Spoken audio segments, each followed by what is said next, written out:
Hey, thanks again for making the time and tuning in. You can find all things Jay Fuller Interviews on YouTube, Facebook, Instagram, and Twitter, Jay Fuller Interviews, and now the Backfire Podcast with Jeff Fuller of Jay Fuller Interviews on Apple iTunes and Google Podcasts. We certainly believe that people's stories make our stories better if we will take the time to make the time and listen to unlearn what we thought was right, to relearn what is right. And one with a great story now is Dan Horwitz. Dan, how are you?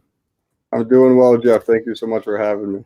Yeah, definitely. It's good to have you on. And you just shared off air, but how old are you, Dan? I am 25 years old. 25. So I'm an old man. I'm 46, and I'm realizing that I'm no longer young, and I'm closing in on that middle age aspect of wanting a fancy car or something nice. But regardless, you wrote a book, and it is called Help Them Up. You were just sharing, and there's a picture behind you. I want to bring this up on Amazon as well, so our viewers can see. And if you are listening to the podcast after, just go to Amazon.com, search Help Them Up. And what led you to write this book? I think the inspiration to write it was just trying to help coaches and players create a championship culture environment and just have a great time playing the game of basketball and coaching the game of basketball. And I had been around basketball my whole life. I still am. And I had done research, I'd say like kind of focused research for the past 8 years, and transitioning out of college coaching at the Division III level. After 3 years, I decided that I wanted to share all the knowledge that had been shared with me. And that's how the book kind of came to be. And it was a huge team effort to get it done, and very just grateful and honored that some people have chosen to buy it and read it. Yeah, and I have not got a copy myself, but I'm certainly going to. It's also available on Kindle, and if you have Kindle Unlimited, it's free. So Dan Horwitz, makes some time. Where did you grow up? I grew up in West Hartford, Connecticut, born and raised, and have a twin brother named Ben, who I like to brag about and talk about. And I have an older sibling, David, who's 5 years older. So we definitely played a lot of sports growing up, and then an older sister, Sarah, that's 7 years older. So good family, and just grateful to have been able to have the opportunity to play sports growing up because of our parents and finding opportunities to do that. Now, I'll share a little story. I am not a baseball player, though I'm wearing a Boston Red Sox shirt now. I struck out at T-ball because I did not understand keeping your eye on the ball. However, in New England, it's kind of like baseball is such a short season due to the weather. That's why I like basketball, because you're inside. What led you to focus on the sport of basketball? Well, like you, I loved baseball, and Derek Jeter was my idol growing up. And so I loved playing shortstop. I know, shaking your head, but but Yankees fan, definitely grew up just loving the whole Yankees team, and they were very good when I was growing up as well. So it's a great team to cheer for. But I think we just wanted to play outside, just something to build some camaraderie and have fun with our friends. So I played football, basketball, and baseball growing up. And then when I got to high school, starting my sophomore year, I'd play year round. Every season, just to kind of focus in on that and give myself a chance to compete at the collegiate level if the opportunity presented itself. So definitely a lot of fun, a lot of friendships, and it was a good journey. My knees hurt a little bit now, to be honest, Jeff. My lower back, I do some basketball training, and it's catching up to me pretty quick. Yeah, it happens. Father time is undefeated, as they say. But Dan, you mentioned a twin. Do you have any other siblings? Yeah, so Ben's the twin brother, and he was a manager and the grad assistant at Syracuse. So they compete in the ACC against your North Carolina guys. Yeah. And then my older brother, David, and older sister, Sarah. So being younger, did that push you and motivate you, or was that something that you kind of ventured off different from them to focus on just yourself and your own identity? That's a great question. I think always having a best friend and somebody to do stuff with Ben, that kind of kept us out of trouble and just made sure we were playing sports and, getting our schoolwork done first is what our mom always made sure we did. But being the youngest, I think it was great because I got to learn from, I guess, our older siblings' mistakes. If they had gotten in trouble in school or something, then Ben and I kind of just had an unspoken agreement to try to not to have our parents have to go through some of that stuff, but nothing crazy, but just try to do the right thing. So there's no extra attention that we needed. And I will say we played this game Lava as a kid. I like to think my toughness kind of came from this game, but you'd basically take a pillow or some type of something you could stand on in the living room, and you'd have to jump from the couch to the pillow, and you'd try to push each other. And we played with with all of our friends, and we just kind of toss each other off these pillows and into the lava on the ground. And so I think that, the agility and the toughness, I was definitely getting tossed around a lot, but that was a fun game we did as brothers. And again, Dan Horwitz making some time. The website is danhorwitz.com. It's HORWITZ. And before we talk about your website and how you've gotten into consulting and just developing leaders, being a leader yourself, I know for my brother, he's 2 years older. There is something to be said about chemistry, whether you're playing a sport, primarily basketball. Can you just talk about how important is chemistry, whether it's in a sport or even in the business field? Yeah, I think chemistry is probably the most important thing to team success. And I've boiled down chemistry to just relationship building. And I think as a coach, you coach a basketball team. I think if your players know, or if you're a boss, the people that work for you, if they know that you care about them as a person first, and then an athlete second, or, worker second, then they're willing to do maybe the extra work because they know that you care about them. And nobody's a robot, and they want to feel valued, and they want to have a voice. I'm not saying that as a leader you have to listen to every one of their opinions and actually execute it, but I think it's important to take the time to listen to your people, hear what they have to say, because they're the ones out there, on the court every single day. And so it would be a disservice to the team if you didn't take their input and then gather all that information and make the best decision for the team. So in terms of chemistry, I think a lot of that's built off the court, with like handshakes and going to the movies and getting food together, sleepovers, all those things, for basketball players, and then just taking time, to meet with your business people, play a sport, or go out to eat, something like that. I think just learning about the people outside of the job is really important to build that chemistry. Now, it seems as though people that have a website are viewed as a professional or an expert. I heard it said that the best leaders don't know they're leading because they're so busy learning. So let's back up a little bit. For you, with this website, with what you do for work, with the consultations that you give, the wisdom you provide, how do you continue to learn and push yourself, not to be that expert, but just to learn as much as you can so you can apply to life those things that have been learned? Yeah, that's an awesome quote. I'm going to have to write that one down. I've always been intrigued with just the best teams, and I don't think that means they need to have a title of a Duke or North Carolina. I think you can find great leadership anywhere. I believe leadership is just influence. So if you take the time to learn from these people that clearly have figured it out in terms of managing their people, you can learn a lot and pay it forward and help others. So through some of the stories in the book with the teams I learned from, like that was only a snippet of what I learned, but coaches would take an hour just to talk with me and answer all my questions, and they would allow me into their practices, to individual workouts, hire me for summer camp. So just having those opportunities to have as many conversations as I can. And, coaches love to talk, and they have a lot of information they want to share. And so I was willing to bring my notebook and pencil and take as many notes as I could. And then I would be so excited I would share it with all my people, and hopefully they could implement it into their team and their lives if they felt, it was good information.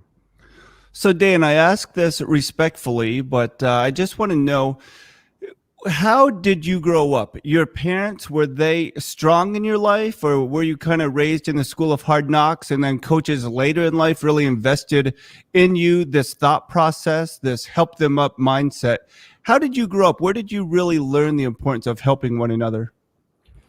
Yeah, I grew up with a very loving and caring and supportive mom and dad and my siblings, and I would say that they had a very positive impact on me in just terms of being showing empathy towards others, never judging a book by its cover, and no act of kindness too small as or as small as it's still worth it. So I think having that type of leadership in my life was really important growing up.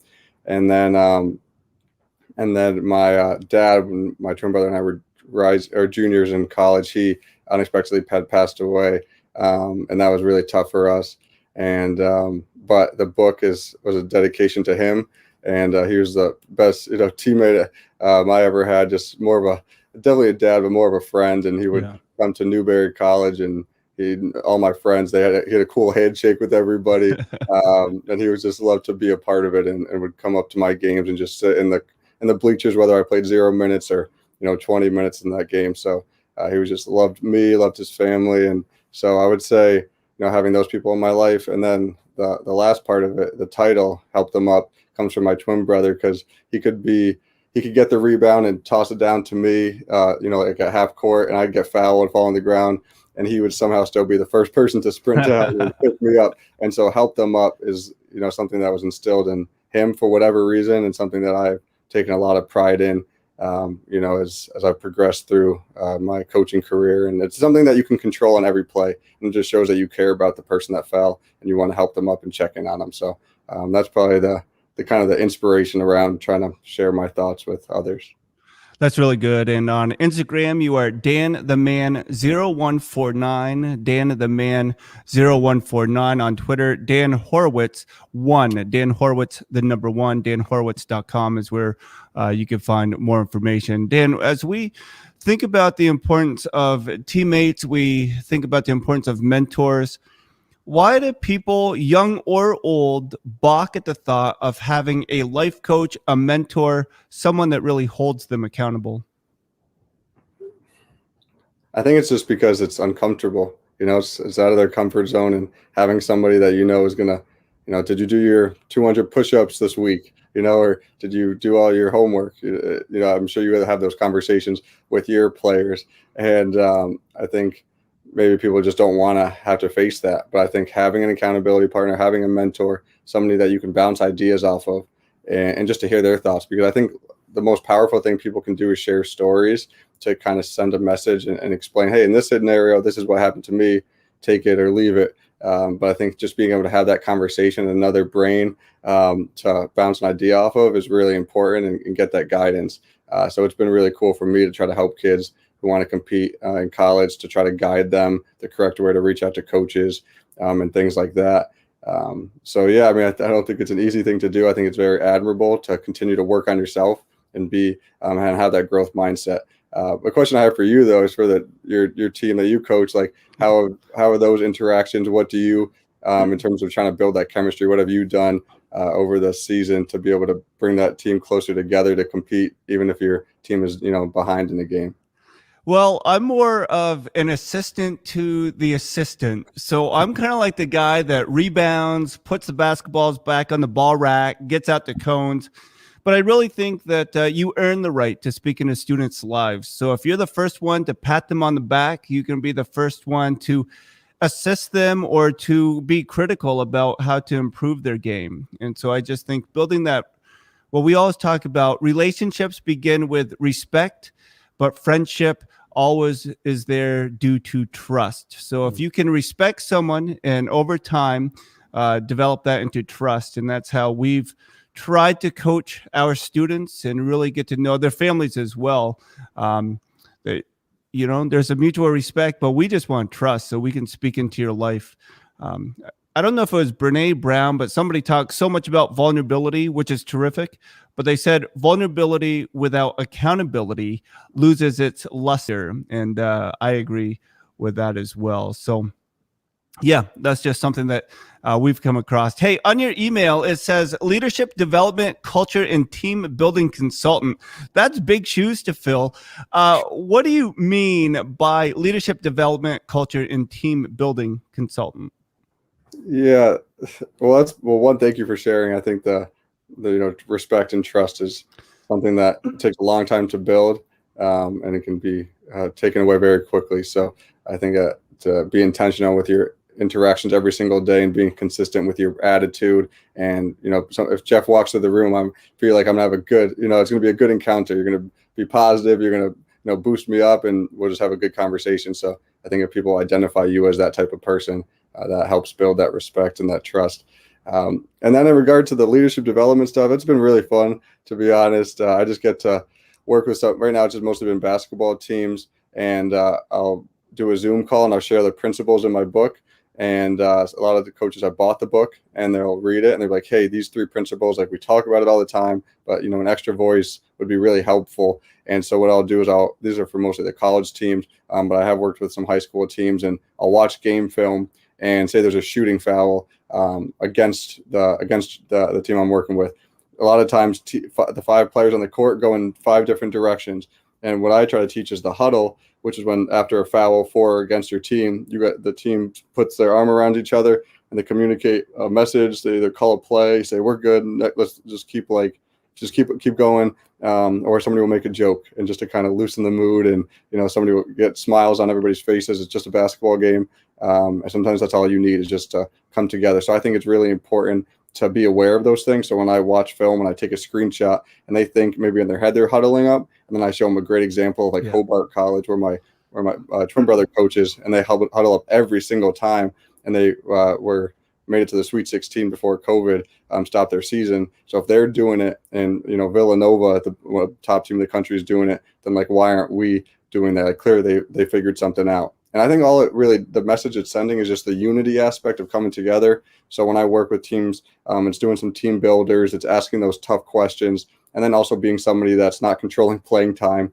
or salary. I'm just here all I'm here is just to help you guys out. And I think you guys pick what you want of this information, but I think that you should definitely pick a few. And the best part about it is I've watched I got a great text from a coach. He said, we just beat the #1 team in our conference. Like, your talk was so great. And he connected me with a high school coach. And that was great feedback for me to receive, just to know that, it was having an impact. But if the head coach isn't the one that's emphasizing it and praising it, I don't think it's going to stick. So I've seen coaches going like this or this to huddle up, and then the kids are like, oh snap, guys, come on. So it's like been cool to like really see that everybody's bought into whatever they chose to do as a team. And that's been the I think most rewarding part for me. Oh, certainly. And we all need people to speak into our lives, like yourself, Dan Horwitz, danhorwitz.com. And I was reminded of a coach. I have never had an original thought in my life. I just steal things and try to make them apply to the situation I'm in. But this coach was saying a very intense moment. He said, wink at the other team they're all huddled up, and smile. And they all did it, and they felt it was a really intense, close game near the end. And he said, when you wink and you smile, it alleviates the stress that you're under so you can play what we practiced. And I just thought that was so good. But then I noticed that not just the coach was saying it, but the players in that huddle or in those times, they would just wink at each other and just say, it's okay, we can get through. And sometimes we put too much pressure on ourselves. So the question in here is, Dan, when we are living life, trying to be successful, meet the requirements to get that raise or whatever we think will give us more fulfillment, how would you coach people not to be under stress, but to live freely? That's another great question. I think just being present is the most important thing. And there's always going to be stuff you can worry about or complain about or get really excited about. But I think John Wooden talks about never getting too high or too low, just kind of stay in that moment and try your best. So I think if you put in the time, you put in the preparation to execute whatever it is, whether it's a basketball game or in your business life, I just think it's really important to focus at one thing at a time. Don't be afraid to ask for help, because, we all need a helping hand at sometimes. And just to be confident, like you're in that position for a reason. Like you said, in a basketball game, it's just a basketball game. It's really important to everybody that's playing, but, getting all worked up over it isn't going to help. So I think it's vital for people to, focus on what they can control and give it their best shot. And if it works, awesome. And if not, you move on to getting better. And I'm reading Dean Smith's book right now. I thought about you when I started reading that. And he just talks about sometimes you win a game and you're still not satisfied with the way you played. And sometimes you lose a game and you're like, guys, we did everything we could. They were just better than us today. And so I just think that's really important to evaluate yourself and don't always just be happy with a win. You should, enjoy that. But then next day, 24 hours, whatever, then you take time to evaluate that performance and try to get better, whether you win or lose. And having a team full of people that do that, I think it's pretty, you kind of create an environment that's a team that's very resilient and going to be tough to stop no matter what they're doing. Again, Dan Horwitz, make you some time. You can check out his book on Amazon.com or go to his website, danhorwitz.com. Help Them Up is the title of the book. And I just want to backtrack a little bit because I did not play at Carolina. I did not play for the Boston Red Sox, but I'm a huge sports fan that was adopted and grew up right here in central Vermont. So I chose my teams based on fifth grade when somebody said, "Who's your favorite team?" And at that time, the University of Vermont was terrible. And so I'm like, I have an uncle that lived in Carolina. They're in the top 20. And I've never regretted it since. How did you choose Syracuse? And I guess I have to ask, the New York Yankees. What made you choose that team? Oh, man. Well, I know around here in Connecticut, anybody that had those North Carolina shorts just loved UNC. So thank you for sharing the backstory because I didn't know that. So Syracuse, so that's where my twin brother Ben went. He was there for 4 years as a manager, and I got to intern in the one of the summers and be around the basketball for the whole summer. And that was just great to be exposed to that type of elite environment. So that's kind of where that came from. And then the Yankees, our dad definitely loved just bringing us to the Bronx and to Yankee Stadium. So I think that's where that came from. And I know you're shaking your head again, but I did go to college in Brookline, Mass. So for 4 years, I was around Patriot fans, Red Sox fans. So that was, I guess, my payback. And they happened to be very good, especially the Patriots. I think they won 2 Super Bowls in my 4 years. And I'm a Colts fan because my uncle loved them. So kind of random, but I definitely suffered a little bit being in Boston. But I loved Fenway, beautiful park, and obviously great franchise. So so that's kind of how those teams came to be. Well, it's phenomenal what sports can teach, and that's what I love most. The physical exercise is great, but as you get older, you do need more braces and rub downs, and just it's kind of tough on your body. But there's something special about sports. But I want to go a little bit in the weeds about basketball coaching development. I have an opinion, so I'll certainly share it after. But if you're coaching basketball, how do you coach vision? Is that something that's just God-given, or can that be learned and taught? Is that vision as in like Steve Nash coming off a screen and finding an open teammate? Yeah, point guard's vision. Okay. So I was a point guard, I think not kind of by default, just being 5'8", 5'9" with shoes. So I think I was always kind of just, hey, here's the ball, try to, figure it out. And so I think you have to be very confident in your ball handling ability. I also think you need to be really dedicated in the weight room and getting faster and getting stronger. And I think that as a guard, you can get to spots that maybe are tough to guard. And if you have that chemistry that you and I discussed earlier with a teammate, and that you're going to call them, come hand off, and then they go back door because that's something you've worked on a lot, which is a play that me and my friend Sam used to run once every game in high school because he was the best shooter. So if you're saying, Sam, come here, and then the defender is going to chase him, and he would have a backdoor layup every time. So developing that chemistry, but also your own personal your skills, I think you can get to spots, and I think you learn by mistakes. So say you throw the ball and I threw it right to the defender, I could either take a second and let my team go 4 and 5, or I can sprint back, try to defend. And then now I learned that, I need to maybe work more on my left hand because I'm a righty. And the only way to get the ball there as fast as possible is with my left. So when I train kids, we work on passing all different ways. And then you have, bigger players that can see over the defense, which is, a small guy like me is going to really do much by waving my hands at their, chest. So working on collective vision, I think, is something that can definitely be improved, and it's trial and error. But the more you work on it, the better the team will get, for sure. I agree with that. I think that's a really great answer. And the better athletes get at their craft, it's going to make the team better. And then holding yourself accountable, which we said easier, to understanding the game plan or the plays, the sets the coaches have told you. It's more because you've run that play in that chemistry you have with your teammates that those no-look passes become available. But I do think that as players watch film and kind of study what does open, that's going to increase their knowledge once they step onto the court. It's just so difficult. And I am 5'9.5". I'll give myself a half inch over you with shoes on. But I could not dribble against the press, but I always seem to have a decent vision or where people should be. And so that's what's tough when I go play pickup with guys I've never played with. I'm throwing no look out of bounds plays and they're like, get this joker off the court. But chemistry. So we're going back to that.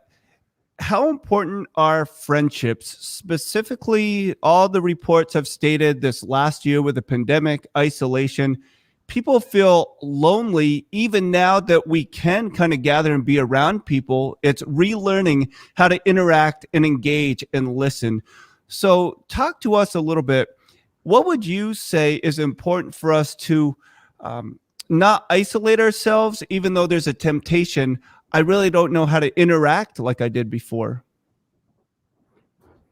For me, I love my family. I love my friends, and I love to hug them and give them high fives and fist bumps. So that was really tough for me, to be honest, Jeff. Just not being able to have that physical touch with my favorite people outside of my family. My mom's a hardworking nurse and had a lot on her hands, along with everybody she works with, this past year. And so when it first started, we would put like a bathroom, what would you call it? I'm blanking on the word, but a curtain. And so like a plastic curtain, and we put it downstairs, like in our basement, hanging up, and we gave each other hugs with the curtains with masks on because we didn't know what was going on. But I just love to hug my mom, and we found a way. So for me personally, I didn't enjoy being cooped up as I could guess, a lot of people weren't. And so getting back to that normal that you're talking about, I'm pumped to play with my pick up with my friends now that it's vaccinated and stuff like that. So I think I'm just going to reach out, and even if it's just a phone call or FaceTime, just to keep that connection and communication going, I think is really important. But I think it's a great time to like ask open-ended questions. I think a lot of people are sometimes think too much about themselves and want to and talk a lot. But I think if it's a 50-50 relationship, you should just take some time, like, hey, how was this for you? Being, cooped up and like, what are you planning to do now that you can do things, and just taking the time to pick people's brains. I think everyone wants to feel valued and have a voice, and it might give, you some ideas as well as to ways to integrate yourself back into the new normal. But nobody obviously prepared us for this. So I think it's just taking it one day at a time, like we talked about, and just doing what makes you happy. And I think being around, my friends and family definitely makes me happy. So hopefully we'll be outside playing some can jam, playing some hoops and having fun, and then icing up later, of course, because the body's going to be sore. Again, Dan Horwitz, danhorwitz.com, author of the book, Help Them Up. I just have a couple questions, and we'll get you out. Thanks again for being generous with your time. You mentioned your father passing. I understand the importance of being resilient, but sometimes that loss, that sorrow, it can seem overwhelming. How have you been able to process the loss and move forward, but not on from your dad's memory? The support system that I had in place without really knowing it helped me get through it. It was kind of a weird day. It was junior year in the spring, and it was April 7th, I think. My older brother and my mom drove up to see me at Newberry, and my older brother, the academic advisor and the counselors, they kind of just like pulled me to a room right before I walked into a class, and my older brother shared the news. And then we had to drive 5.5 hours up to Syracuse to try to get to my brother, because that's not some news you're going to try to do over the phone. And so that's what we did. And luckily, we got there, and we're all able to kind of just support each other and cry. And then I think all the tears turned into just not making fun of him, but just all the funny stuff he would do, and all the stuff that he did to make us laugh. Like there's just so many stories that instantly came to mind. So kind of sharing that space of grief with humor, which is what he was all about, helped us, I think, really move on, just from that sadness onto, positive things. And, in my room, I have a kind of turn it, but I look at that every night, all the pictures with him. And the quote says, Daddy Dodgeball is a nickname I called him, but surround yourself with the people that bring out the best in you.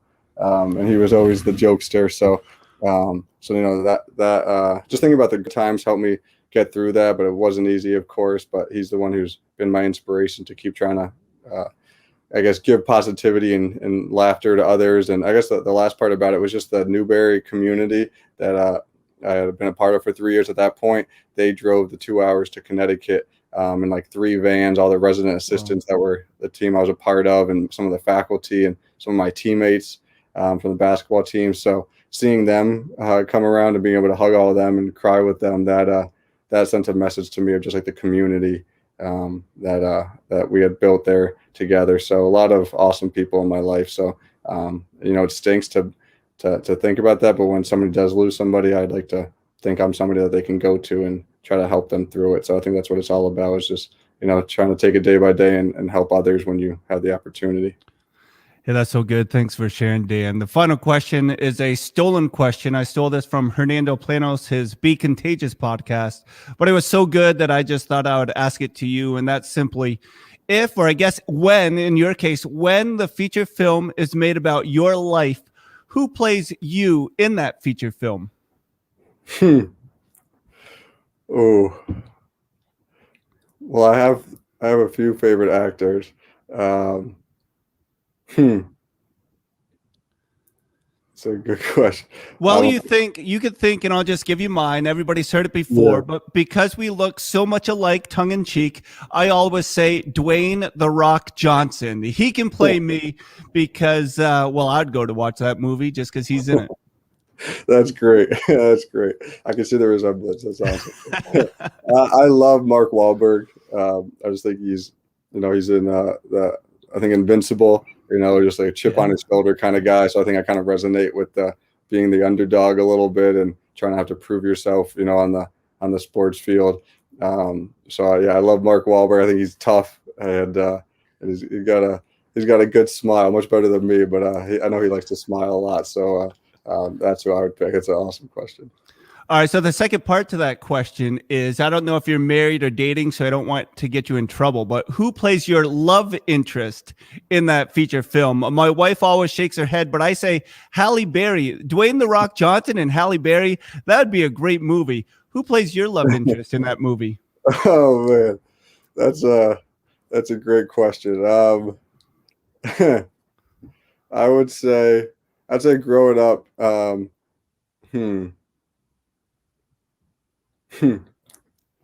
well, I do love Friends, and I like Jennifer Aniston. I think she's awesome. So I think that's a good way to get around that question. But I think everybody's a fan of her, so that's what I'll pick. Yeah, I get that answer quite a bit. But Dan, we wish you all the best. Thanks again for sharing. And the name of the book is Help Them Up. You can go to his website, danhorwitz.com. You can also check it out on Amazon just by Googling or searching Help Them Up. On Twitter, Dan Horwitz 1, and on Instagram, Dan the Man 0149, Dan the Man 0149. Dan, thanks again. We wish you all the best, and take care. We'll get you back on sometime.